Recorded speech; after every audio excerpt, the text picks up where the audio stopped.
ओम शांति। आज 29 अप्रैल 2024 के बाबा के अनमोल मधुर महावाक्य सुनेंगे। आज की मुरली में बाबा हम बच्चों को अपनी स्थिति को बेहद में रखने की प्रेरणा दे रहे हैं। बाबा कहे, बच्चे, एक है हद, दूसरा है बेहद। हद में हर एक की बुद्धि है, लेकिन तुम बच्चों को अपनी बुद्धि को हद से निकाल बेहद में ले जाना है। और बेहद में ले जाने के लिए बुद्धि से इस बेहद की दुनिया का संन्यास करना है। तभी बाबा कहे तुम बच्चे की बुद्धि बेहद में टिक सकती है। दूसरी बात बाबा ने बताई कि बच्चे, बुद्धि के अंदर जितना स्वदर्शन चक्र घूमता रहेगा, अर्थात कि जो कुछ ड्रामा में हो रहा है वह सब नूंद है, बनी बनाई बन रही, अब कुछ बननी नाही, और होनी होकर के ही रहती है। बाबा कहे सेकंड का भी फर्क नहीं पड़ सकता है। ये वर्ल्ड की हिस्ट्री ज्योग्राफी रिपीट हो रही है, तो यह बातें अच्छी तरह बुद्धि में आ जाए तो बुद्धि बेहद में टिक जाए। बेहद में टिकने के लिए तीसरी बात कि ये स्मृति में रहे कि अब महाविनाश होना है और हमें वापस अपने घर जाना है। जरूर है कि घर जाएंगे तो पावन बन करके ही जाएंगे, तो जितना पावन होते जाएंगे, बुद्धि शुद्ध और पवित्र बनती जाएंगी, उतना बेहद में टिकना आसान होगा। तो सुनते हैं आज के बाबा के अनमोल मधुर महावाक्य। ओम शांति। मीठे बच्चे, ये सच्चा सच्चा सत का संग है, ऊपर चढ़ने का। सत के संग से ही हम ऊपर चढ़ सकते हैं। तुम अभी सत बाप के संग में आए हो, इसीलिए झूठ संग में कभी नहीं जाना। आज की मुरली से प्रश्न है, तुम बच्चों की बुद्धि किस आधार पर सदा बेहद में टिक सकती है? उत्तर, बुद्धि में स्वदर्शन चक्र फिरता रहे। जो कुछ ड्रामा में चल रहा है ये सब नूंद है, सेकंड का भी फर्क नहीं पड़ सकता। तो चिंता किस बात की? वर्ल्ड की हिस्ट्री ज्योग्राफी रिपीट होनी है, यह बात बुद्धि में अच्छी तरह आ जाए तो बेहद में टिक सकते हो। बेहद में टिकने के लिए ध्यान पर रहे कि अब विनाश होना है, हमें वापस घर जाना है, पावन बन करके ही हम घर जाएंगे। ओम शांति। मीठे मीठे रूहानी बच्चों प्रति रूहानी बाप बैठ समझाते हैं। समझाते उनको है, किसको? जो बेसमझ है। स्कूल में टीचर पढ़ाते हैं क्योंकि बच्चे बेसमझ है। बच्चे पढ़ाई से समझ जाते हैं। तुम बच्चे भी पढ़ाई से समझ जाते हो। हमको पढ़ाने वाला कौन है?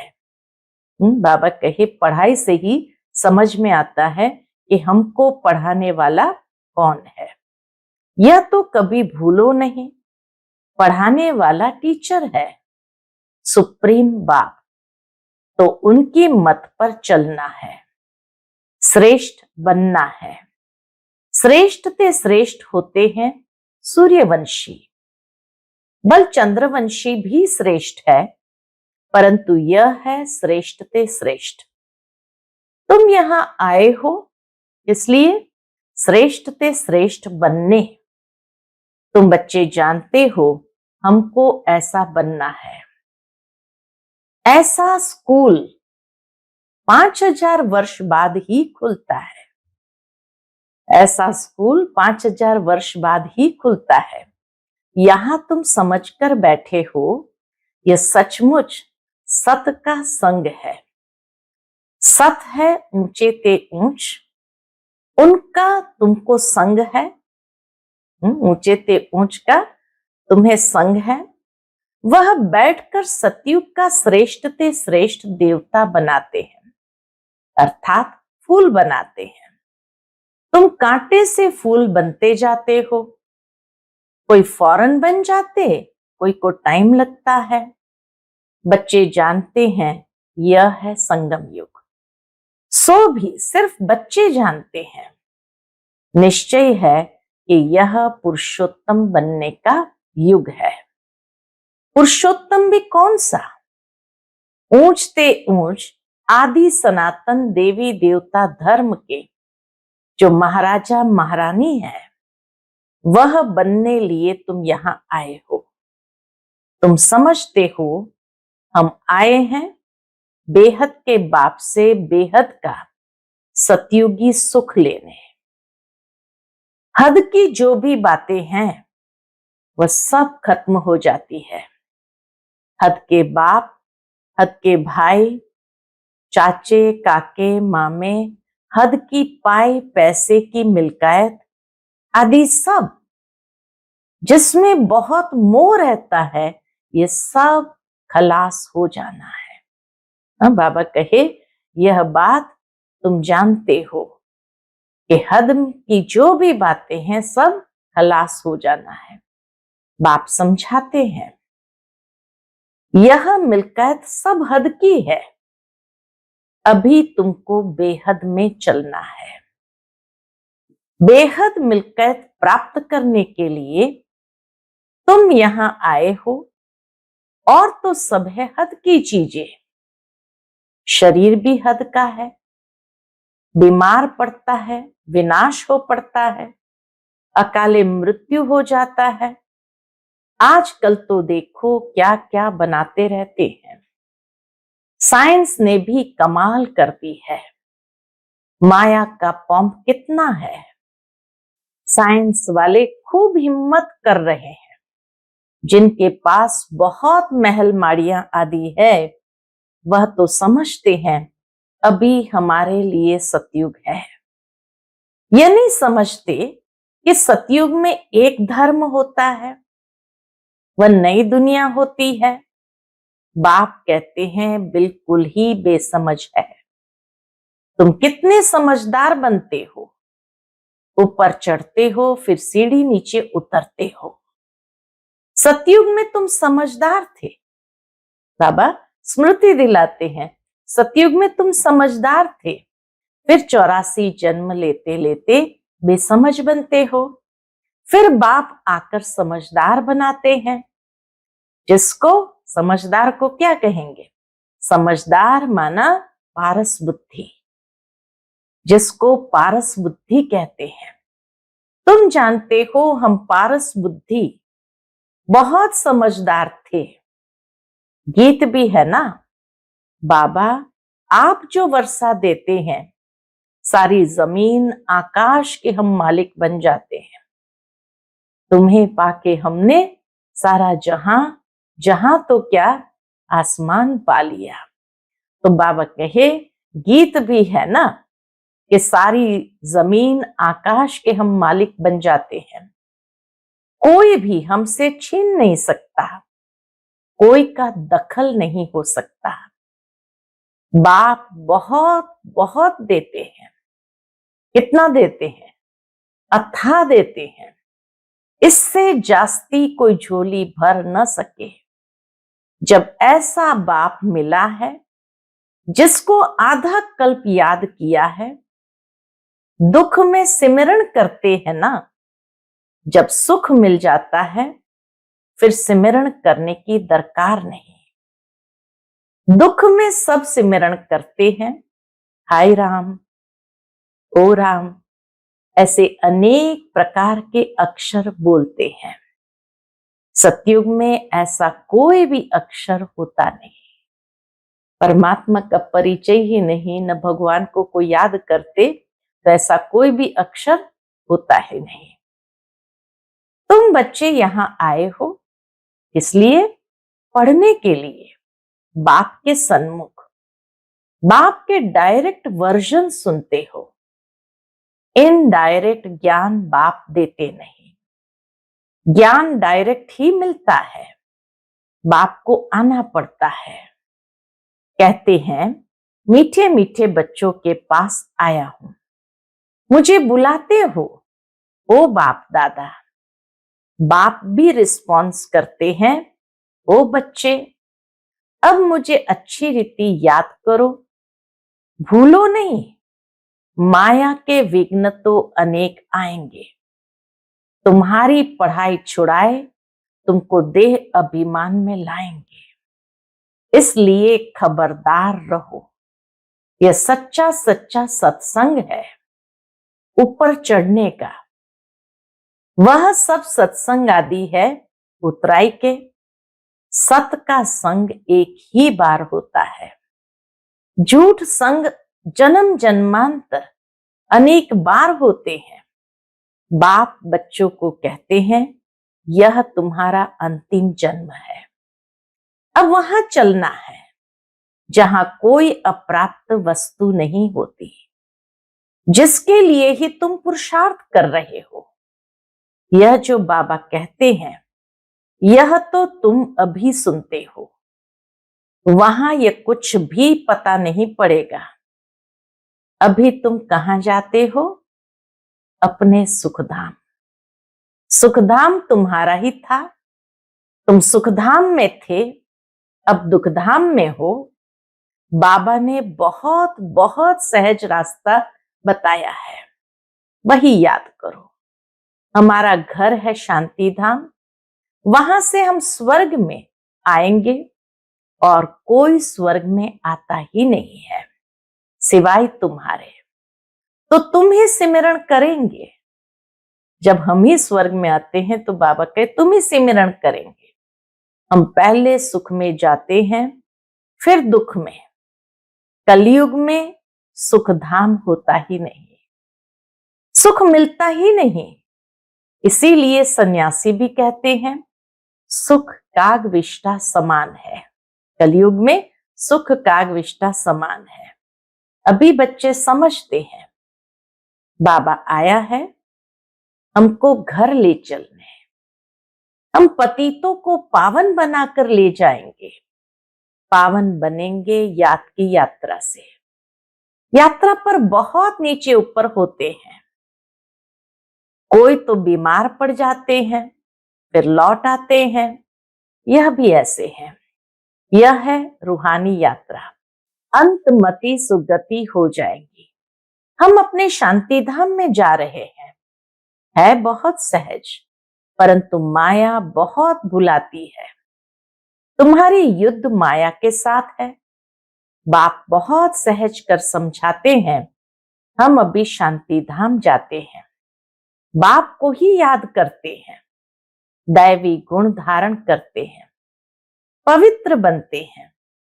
3-4 बातें मुख्य है जो बुद्धि में रखनी है।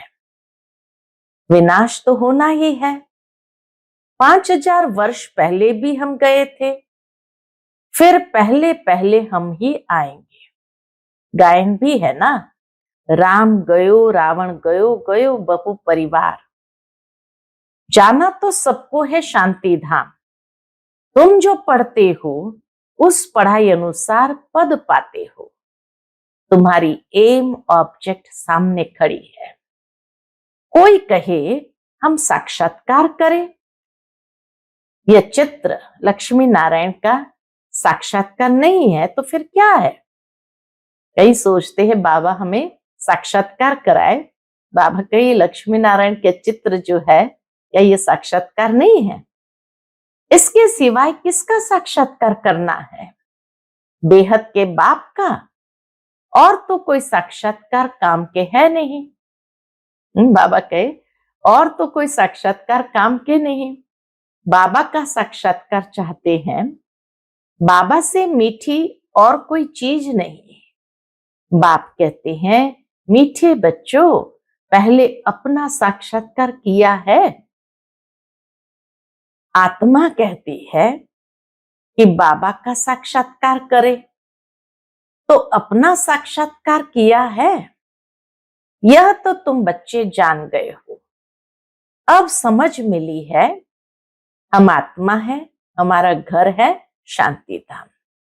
वहां से हम आत्माएं आती है पार्ट बजाने। ड्रामा के प्लान अनुसार पहले पहले सतयुग आदि में हम आते हैं। आदि और अंत का यह है पुरुषोत्तम संगम युग। इसमें सिर्फ ब्राह्मण ही होते हैं और कोई नहीं। कलयुग में तो अनेक अनेक धर्म कुल आदि है। सतयुग में एक ही डिनाइस्टी होगी, यह तो सहज है ना। इस समय तुम संगम युगी ईश्वरीय परिवार के हो। तुम न सतयुगी हो न कलयुगी हो। यह भी जानते हो कि कल्प कल्प बाप आकर ऐसी पढ़ाई पढ़ाते हैं। यहां तुम बैठे हो तो यही स्मृति आना चाहिए, शांति धाम, सुख धाम, और यह है दुख धाम। इस दुख धाम का है वैराग्य अथवा संन्यास। कैसे? बुद्धि से, स्थूल रीति नहीं, बुद्धि से।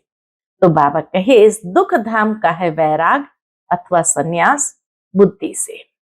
वह कोई बुद्धि से संन्यास नहीं करते हैं, वह तो घर बार छोड़ संन्यास करते हैं। तुमको तो बाप कभी नहीं कहते घर बार छोड़ो। इतना जरूर है, भारत की सेवा करनी है व अपनी सेवा करनी है। सेवा तो घर में भी कर सकते हो, पढ़ने लिए आना जरूर है। फिर होशियार होकर औरों को भी आप समान बनाना है। टाइम तो बहुत थोड़ा है। गायन भी है ना, बहुत गई थोड़ी रही, थोड़ी की भी थोड़ी रही। दुनिया के मनुष्य तो बिल्कुल ही घोर अंधियारे में है। समझते हैं अभी 40,000 वर्ष पड़े हैं। तुमको बाप समझाते हैं, बच्चों अब बाकी थोड़ा समय है, तुमको बेहद में टिकना है। सारी दुनिया में जो कुछ चल रहा है सब नूंद है। जो मिसल ड्रामा चल रहा है, जो कहते हैं रहट को, जो पानी का रहट चलता है तो उस समय बैल धीरे धीरे घूमते हैं, उसको कहते हैं जू मिसल ड्रामा चल रहा है। वर्ल्ड की हिस्ट्री ज्योग्राफी रिपीट होनी है। वही आकर पढ़ेंगे जो सतयुग में जाने वाले होंगे। जो सतयुग में जाने वाले होंगे वही आकर के यहाँ पढ़ाई पढ़ेंगे। अनेक बार तुमने पढ़ा है, तुम अपना स्वर्ग स्थापन करते हो श्रीमत पर। यह भी जानते हो ऊंचते ऊंच भगवान आते भी भारत में है। कल्प पहले भी आए थे। तुम कहेंगे कल्प कल्प ऐसा बाप आते हैं, कहते हैं मैं कल्प कल्प ऐसी स्थापना करूंगा। विनाश भी तुम देखते हो। तुम्हारी बुद्धि में सब बैठता जाता है। स्थापना, विनाश और पालना का कर्तव्य कैसे होता है तुम जानते हो, फिर औरों को समझाना है। आगे नहीं जानते थे। बाप को जानने से बाप द्वारा तुम सब कुछ जान जाते हो। वर्ल्ड की हिस्ट्री ज्योग्राफी यथार्थ रीति से तुम जानते हो। मनुष्य कैसे तमो प्रधान से सतो प्रधान बनते हैं, यह बाप तुमको समझा रहे हैं। तुमको फिर औरों को समझाना है। तुम बच्चे अभी पारस बुद्धि बन रहे हो। सतयुग में होती ही है पारस बुद्धि। यह है पुरुषोत्तम संगम युग। इनको गीता एपिसोड कहा जाता है। जब तुम पत्थर बुद्धि से पारस बुद्धि बनते हो, गीता सुनाने वाला तो भगवान खुद है, मनुष्य नहीं सुनाते हैं। बाबा कहे ये गीता एपिसोड यही समय को कहा जाता जबकि तुम पत्थर बुद्धि से पारस बुद्धि यानी बेसमझ से समझदार बनते हो। गीता सुनाने वाला तो भगवान खुद है, मनुष्य नहीं सुनाते। तुम आत्माएं सुनती हो, फिर औरों को सुनाती हो। इसको कहा जाता है रूहानी नॉलेज, जो रूहानी भाइयों को सुनाते हो। वृद्धि को पाते रहते हैं। तुम जानते हो बाबा आकर के सूर्यवंशी चंद्रवंशी डिनास्टी स्थापन करते हैं। इसके द्वारा ब्रह्मा मुख वंशावली ब्राह्मण कुल भूषणों द्वारा बाप श्रीमत देते हैं। ये समझने की बात है, दिल पर नोट करना है। ये तो बहुत सहज है। यह है दुखधाम, अभी हमको घर जाना है। कलयुग के बाद है सतयुग।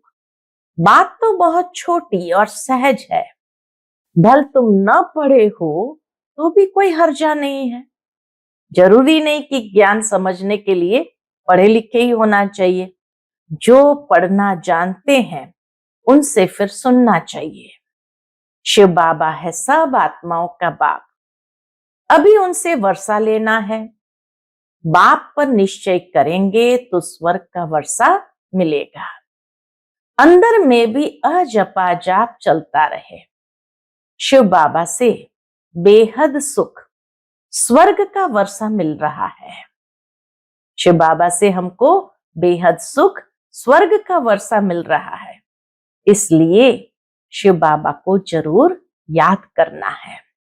सबको हक है बेहद के बाप से वर्षा लेने का। जैसे हद का बर्थराइट मिलता है, वैसे यह फिर है बेहद का। शिव बाबा से तुमको सारे विश्व का राज्य मिलता है। छोटे छोटे बच्चों को भी यह समझाना चाहिए। हर एक आत्मा का हक है बाप से बर्थराइट लेने का। कल्प कल्प लेते भी जरूर है। तुम वर्षा लेते हो जीवन मुक्ति का। जिनको मुक्ति का वर्षा मिलता है वह भी जीवन मुक्ति में आते जरूर है। पहले तो मुक्ति में ही जाना है, मुक्ति के बाद फिर जीवन मुक्ति में आते जरूर है। पहला जन्म तो सुख का ही होता है। अगर द्वापर में भी आए, कलयुग में भी आए, तो भी पहला जन्म तो सुख का ही होता है। तुम्हारा यह है 84वां जन्म। ये नॉलेज सारी तुम्हारी बुद्धि में रहनी चाहिए। बेहद का बाप हमको पढ़ाते हैं, ये भूलो मत। ये हमको पढ़ाने वाला कौन है? बेहद का बाप। देहधारी कभी ज्ञान दे न सके, उसमें रूहानी ज्ञान होता नहीं। तुमको समझाया जाता है भाई भाई समझो। जो भी मनुष्य मात्र है और किसको भी ये शिक्षा नहीं मिलती है। बल गीता भी सुनाते हैं कि भगवान वाच काम महाशत्रु है, इन पर जीत पाने से तुम जगत जीत बनेंगे, परंतु समझते नहीं। अब भगवान तो है ट्रुथ, सत्य। कहते ना ईश्वर सत्य है। देवता भी भगवान से ट्रुथ सीखे। देवताएं भी भगवान से सत्य सीखे हैं। श्री कृष्ण ने भी ये पद कहां से पाया? लक्ष्मी नारायण कहां से बने? क्या कर्म किया? कोई बता सकेंगे? अब तुम ही जानते हो। निराकार बाप ने उन्हों को ऐसे कर्म सिखाया ब्रह्मा बाप द्वारा। ये सृष्टि है ना। अभी तुम हो प्रजापिता ब्रह्मा कुमार कुमारियां। तुम्हारे पास नॉलेज है रूहानी बाप की।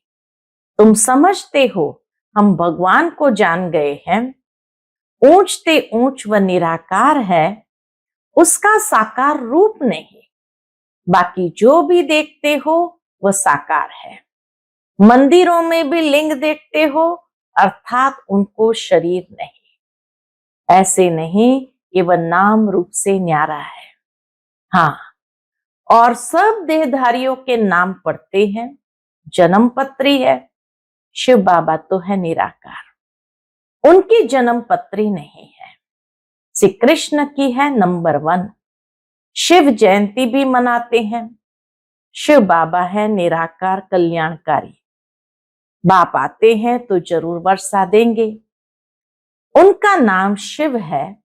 वह बाप, टीचर, सतगुरु तीनों ही एक है।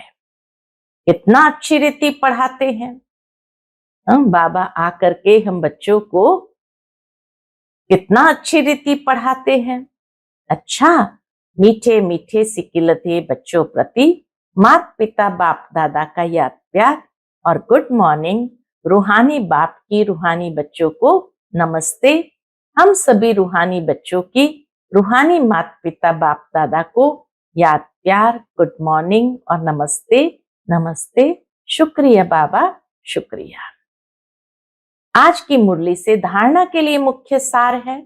पहली पॉइंट, इस दुख धाम का बुद्धि से संन्यास कर शांति धाम और सुख धाम स्मृति में रखना है। भारत की व अपनी सच्ची सेवा करनी है। सबको रूहानी नॉलेज सुनानी है। दूसरी पॉइंट, अपना सतयुगी जन्म सिद्ध अधिकार लेने के लिए एक बाप में पूरा निश्चय रखना है।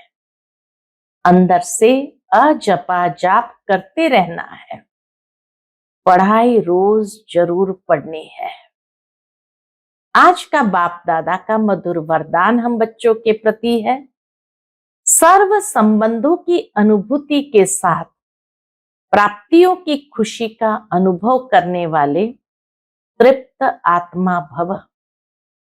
सर्व संबंधों की अनुभूति के साथ प्राप्तियों की खुशी का अनुभव करने वाले तृप्त आत्मा भव। जो सच्चे आशिक है वह हर परिस्थिति में, हर कर्म में सदा प्राप्ति की खुशी में रहते हैं। कई बच्चे अनुभूति करते हैं कि हाँ, वह मेरा बाप है, साजन है, बच्चा है, लेकिन प्राप्ति जितनी चाहते हैं उतनी नहीं होती। तो अनुभूति के साथ सर्व संबंधों द्वारा प्राप्ति की महसूसता हो। ऐसे प्राप्ति और अनुभूति करने वाले सदा तृप्त रहते हैं। उन्हें कोई भी चीज की अप्राप्ति नहीं लगती। जहां प्राप्ति है वहां तृप्ति जरूर हो। जहां प्राप्ति है वहां तृप्ति जरूर है। आज का स्लोगन है, निमित्त बनो तो सेवा की सफलता का शेयर मिल जाएगा। निमित्त बनो तो सेवा की सफलता का शेयर मिल जाएगा। जब कोई भी कार्य निमित्त समझते हुए करते हैं, अर्थात वहां निर्माणता होती है, और निर्माणता के कारण जो सेवा करते हैं वहां सफलता अवश्य प्राप्त होती ही है। जहां ईगो है वहां सफलता हो ही नहीं सकती। मैंपन का भाव आया तो मैंपन कहां तक सफलता दिलाता है? जहां करण करावनहार बाबा है, ये स्मृति रहती है तो सफलता हुई पड़ी है। अच्छा, ओम शांति।